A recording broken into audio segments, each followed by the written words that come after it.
जो माणूस जन्माला येतो त्याचा मृत्यू अटळ आहे, हा यावतचंद्र दिवाकरू असा नियम आहे. पण एखाद्या व्यक्ती जीवनात जगला किती यापेक्षा जीवन जगला कसा हे जास्त महत्त्वाचं आहे. दादांचं जीवन मला जवळून पाहण्याची संधी मिळाली. ते सगळ्यात पहिल्यांदा जेव्हा आमदार झाले आणि त्यानंतर ऊर्जा राज्यमंत्री झाले तेव्हापासून त्यावेळी महाराष्ट्राच्या विधानमंडळामध्ये मी होतो आणि त्यांची आणि माझी अतिशय घनिष्ठ मैत्री झाली. ती मैत्री नंतर राजकारणाच्या पलीकडे होती. नियमितपणे दिल्लीला जेव्हा दादा यायचे नेहमी माझ्या घरी यायचे.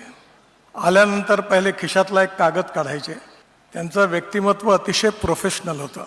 ॲडमिनिस्ट्रेटिव्ह ॲबिलिटी जशी होती तशी डिसिजन मेकिंग कॅपॅसिटी पण होती, विकासाची दृष्टी पण होती आणि कठोर निर्णय घेण्याची हिंमत पण होती. लोकाभिमुखता होती आणि योग्य सत्य असेल तर सत्य म्हणण्याची ताकद पण होती. आणि त्यामुळे अनेक वेळा तेव्हा जे विषय निघायचे, पालखी मार्ग बांधत असताना अडचणी यायच्या, प्रत्येक छोट्या गावातले प्रश्न ते लिहून आणायचे आणि सगळे प्रश्न ते सोडवून द्यायचे. मला ते म्हणाले की पुण्याकरता तुम्ही काहीतरी करा.